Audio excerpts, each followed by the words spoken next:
अब अगर देखना हो कि भक्ति काल की कृष्ण भक्ति परंपरा क्या है, भक्ति काल में एक तो 8 कवियों का समूह है, उनको बोलते हैं अष्टछाप। ये 8 कवियों का एक समूह है, ठीक। इनके बारे में कहावत ये भी है कि कृष्ण के चारों दास हैं, और विठल के 4 शिष्यों में 2 दास हैं, 2 स्वामी हैं। दास कौन कौन से हैं? नंददास और चतुर्भुज दास। और स्वामी कौन कौन से? गोविंद स्वामी, शीत स्वामी।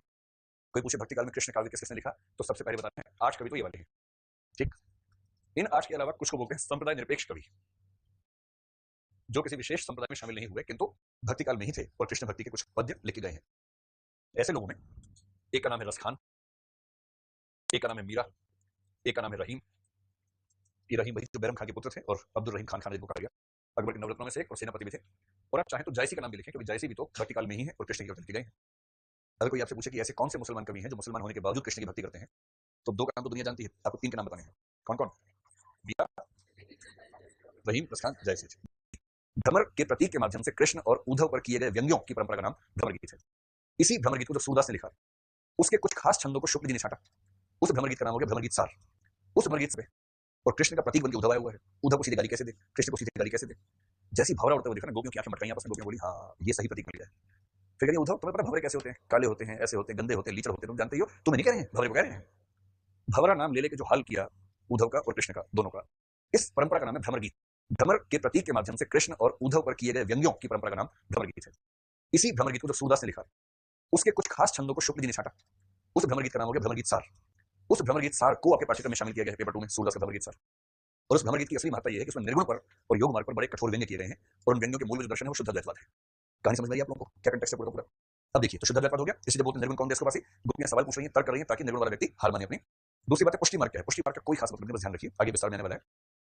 ज्ञान, योग और कर्म में बहुत मेहनत करनी पड़ती है, भक्ति में ज्यादा मेहनत करने की जरूरत नहीं होती है। कुछ लोग मानते हैं कि भक्ति में भक्त को कुछ भी करने की जरूरत नहीं है। ईश्वर और भक्त में पोषक पोष्य संबंध है, ईश्वर पोषित करता है, हम पुष्ट होते हैं, पोषित होते हैं। तो भगवान के अनुग्रह पर विश्वास रखो, भगवान की करुणा पर, भगवान की कृपा पर विश्वास रखो, उसके अलावा कुछ नहीं करना है। तो जब कोई भक्त पूरी तरह से ईश्वर की करुणा और अनुग्रह पर, कृपा पर खुद को निर्भर मान लेता है, कोई प्रयत्न नहीं करता है, कुछ नहीं करना है प्रयत्न, ये हो गया पुष्टि जीव। और जो इस भाव से कृष्ण की भक्ति करेगा, कृष्ण अंततः उसी को अपने पक्ष में करेंगे, अपने पास लेके जाएंगे। इस विश्वास का नाम है पुष्टि मार्ग। पोषणम तत् अनुग्रह, वही पोषक है, वही पोषण करता है, उसी के अनुग्रह से हमारा सब कुछ होता है, पोषण भी होता है, ये विश्वास है। दूसरा है लीला में अखंड विश्वास। ये लोग मानते हैं कृष्ण की लीला है, विष्णु की लीला है, और कृष्ण की लीला में हम सब भाग लेते हैं। लीला का मतलब है कृष्ण जनता को खुश करने के लिए खुद जगत में अवतरित हुए हैं। लीला का बेसिक मतलब है कि हमें नहीं पता कि स्पर्श का सही उत्तर क्या है, तो हम भगवान की लीला मान के उसको एक्सप्लेन करते हैं। नंददास की यह लीला अचल चित्र है, जैसे किसी को देखा और फट नीचे गिर गया, हाय राम अब मैं कैसे जीऊंगा। तो ये जो है ना, इसको बोलते हैं रूप लिप्सा, लोभ या आकर्षण, इन्फेचुएशन। कुछ नहीं है, प्यार व्यार 2 झापड़ मारेंगे ठीक हो जाएगा बच्चा, कुछ नहीं है इसमें। प्रेम में 2 अनिवार्य चीजें हैं। पहली चीज है रूप लिप्सा, किसी का रूप देख के आकर्षण तो होना ही चाहिए। किसी का चेहरा देख के मैं दूर भाग जाऊं फिर प्रेम भी करूंगा उससे, वो प्रेम नहीं होता है। प्रेम की पहली शर्त है रूप लिप्सा। दूसरा है परिचय। सिर्फ रूप लिप्सा है तो लोभ मात्र है और कुछ नहीं है। सिर्फ परिचय है तो दोस्ती मात्र है। आपने कुछ फिल्म देखी, नायक नायिका 10 साल से दोस्त हैं, नायिका कह रही है तुमसे प्यार करता है, यार तेरे बारे में सोच नहीं पाता हूं मैं, ऐसा तो परिचय है, वो वाला भाव नहीं है, रूप लिप्सा का भाव नहीं है। तो ध्यान रखना है, रूप लिप्सा प्लस परिचय इक्वल्स टू प्रेम। ये फार्मूला बताने वाले कौन है? 21 बार ढाई दी तो आचार्य शुक्ल है। तो जब ये दोनों चीजें एक साथ होंगी तब प्रेम बनेगा। और सूरदास की खास बात है कि वो प्रेम के इस मर्म को ठीक से समझते हैं। राधा और कृष्ण का प्यार हाय हाय करते हुए नहीं हुआ है, हाय हाय करते हुए हुआ है। नहीं समझ में आया?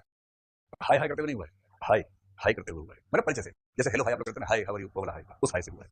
पर हिंदी के हाय से नहीं हुआ, अंग्रेजी के हाय से हुआ है, ठीक। तो कृष्ण घूम रहे हैं, अचानक राधा दिखी सामने। कृष्ण को इस बात का दुख है कि मेरे डेटाबेस में ये जानकारी क्यों नहीं थी। तो कृष्ण स्मार्ट है, राम थोड़े दब्बू हैं, राम खुद प्रपोज नहीं कर पाते। कृष्ण के दोस्त कह रहे हम बात करके भागे, बात करके चल ये लोग। तो ये आदमी क्या है, छोटा सा बच्चा है, मतलब ये 10 साल के, वो 7 साल की है, उसी समय से बहुत शुरू हो गई है। वैसे आपकी राय में जीवन में पहली बार प्रेम का भाव किस उम्र में आ जाता होगा? प्रेम का भाव क्या बोलो बोलो? इंटर में प्रेम का भाव भी डिग्री जोड़ दिया कि, और जो बच्चे नहीं पढ़ते इंटर तक आता नहीं कभी। एक बार इंटर में किसी ने पूछा कि व्यक्ति के व्यक्तित्व की पहचान जूतों से होती है, सिद्ध कीजिए। उसने कहा सर मैं इस कथन के खिलाफ हूं, क्योंकि दुनिया में बहुत सारे लोग ऐसे जूते पहनते ही नहीं है, और यदि व्यक्तित्व की पहचान जूते से ही होगी तो जूता नहीं पहनने वालों का व्यक्तित्व होगा ही नहीं फिर तो। और सबसे रोचक बात है कि महात्मा गांधी जूते नहीं पहनते थे, उस एक व्यक्तित्व से हम सब जूते पहन पा रहे हैं आज, और उसी का व्यक्तित्व नहीं कैसे मांगे। तो प्रेम इंटर में होता है, इसमें समस्या है कि जो इंटर नहीं करते वो फिर प्रेम कैसे करेंगे। ये मनोविज्ञान का प्रश्न है कि प्रेम का भाव जीवन में पहली बार कब आता होगा। और यहाँ प्रेम होगा नहीं कि भाई वाला प्रेम, बहन वाला प्रेम, उससे बात नहीं कर रहे हैं, वही खाटी प्रेम जिस प्रेम की बात चल रही है, वो वाला प्रेम जो होता है, वो प्रेम का भाव जीवन में पहली बार कब आता होगा? अनुमान बचपन में आ गया था, कितने महीने थे उस समय आप, मतलब साल या महीने जो भी यूनिट सही है, याद नहीं है तो आप बताना चाहिए, बताइए। नहीं बताना चाहिए, बोल जाएगी नहीं। आप पीछे कोई था? 7 ईयर्स बोल रहा, 7 साल। और कोई?